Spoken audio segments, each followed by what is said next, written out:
इस साल दयानंद के खेत में अच्छी फसल हुई। उस फसल को बेचने की वजह से उसे बहुत मुनाफा हुआ।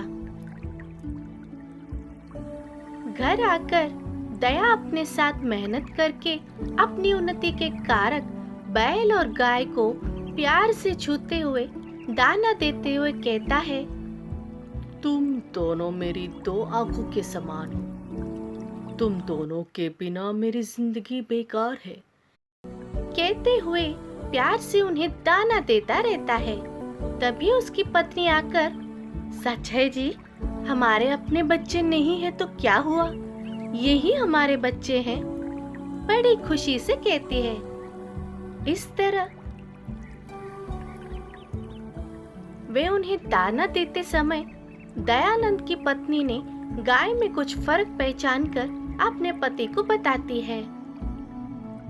दया गाय की ओर गौर से देखकर, अरे सरिता, अपनी गाय अभी गर्भवती है, खुशी से कहता है।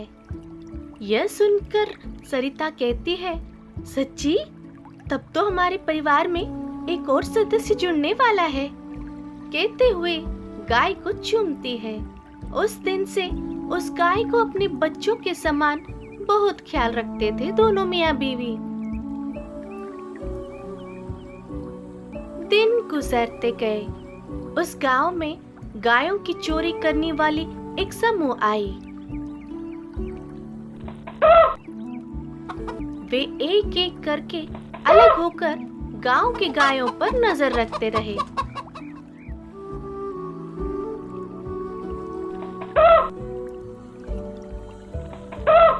ऐसे निरीक्षण करते करते मौका पाते ही उन्हें एक ट्रक में चढ़ाकर गांव से ले जाकर शहर में बेच देते थे और पैसे कमाते थे।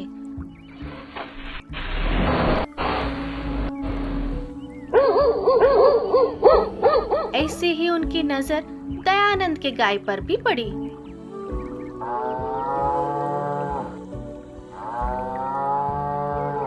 वह गाय गर्भवती थी। उसे बेचने से ज्यादा पैसे मिलेंगे सोचकर उसे चोरी करने के लिए योजना बनाते हैं। हर दिन की तरह दयानंद और सरिता बैल को लेकर खेत में चले जाते हैं।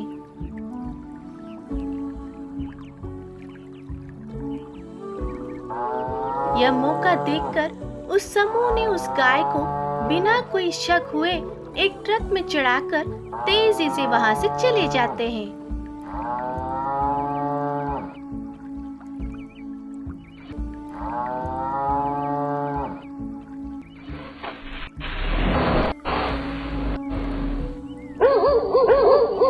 उस गांव से बाहर निकलने के लिए ट्रक को बड़ी तेजी से चलाते रहे। उस तेज गति की वजह से उस गर्भवती गाय को बहुत तकलीफ होती है। वह ट्रक बेहाल सड़कों पर जाते समय उस गर्भवती गाय की पीड़ा वर्णनातीत था। वो आवाज ना करे इसलिए उसके मुंह को रस्सी से बांध देते हैं। वह आवाज नहीं कर पाती है। पीड़ा को सहन ना कर पाने की वजह से रोती रहती है। उस बेचारी को बैठने की व्यवस्था भी नहीं था।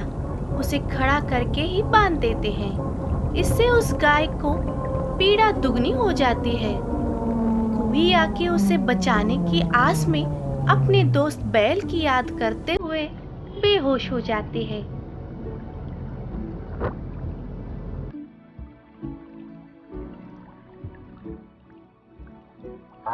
तभी दयानंद उस बैल के विचित्र व्यवहार देखता है। वह बैल हल से बांधा रस्सी को खोलकर तेजी से दौड़ने लगता है।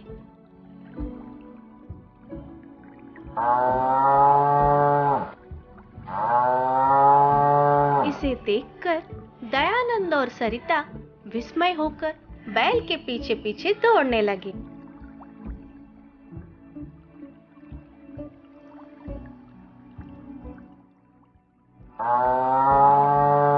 इसी बीच में ट्रक के ड्राइवर को एक मजबूत बैल सामने से बड़ी तेजी से आते हुए दिखता है। उस रफ्तार से आकर ट्रक को ठोकता है तो ट्रक रुक जाती है। बैल अपनी सींग से ट्रक को ठोकता है तो ट्रक में लोग डर के मारे पानी पानी हो जाते हैं।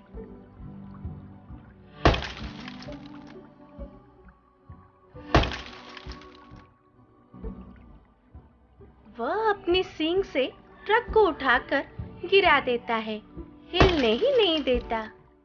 इससे वह ट्रक रुक जाती है तो ट्रक में बैठे चोर उस ट्रक को छोड़कर भाग जाने की कोशिश करते हैं। ये सब कुछ आसपास के लोग देखकर उन्हें पकड़ लेते हैं।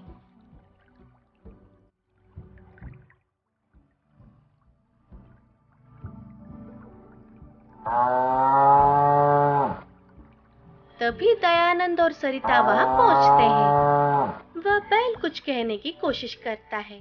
यह जानकर उस ट्रक का दरवाजा खोलते हैं। गाय बेहोश पड़ी दिखती है। इसे देखकर दयानंद और सरिता अपने बच्चे की तकलीफ को देखकर रोते रहते हैं। तब वहां के लोग उन्हें आश्वासन देते हैं कि गाय केवल बेहोश हुई है और जल्दी ठीक हो जाएगी। उन्हें धैर्य दिलाते हैं। गाय को होश आते ही बैल खुशी से कूदता है। प्यार से गाय के पास आकर खुशी के आंसू बहाता है। उन दोनों के बीच के प्यार को देखकर सभी दंग रह जाते हैं।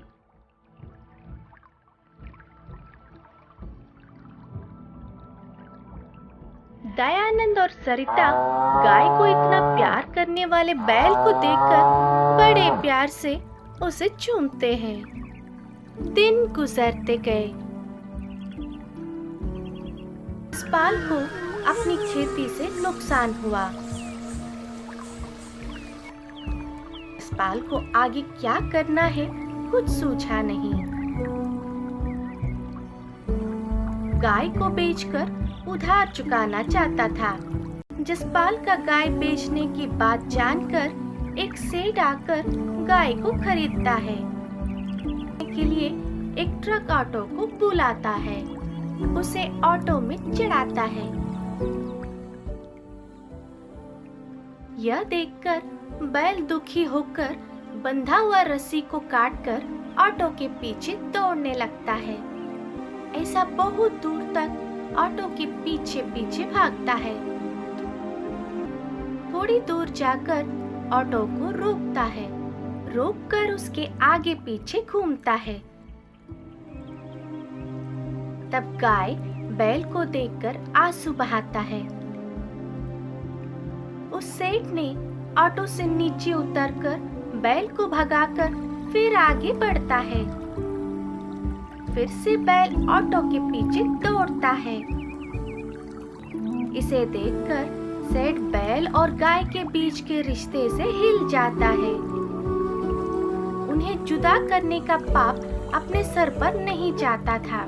उस गाय और बैल को यशपाल के पास ले आकर यशपाल को दोनों को सौंपकर उसका उधार भी चुकाने का वादा करता है।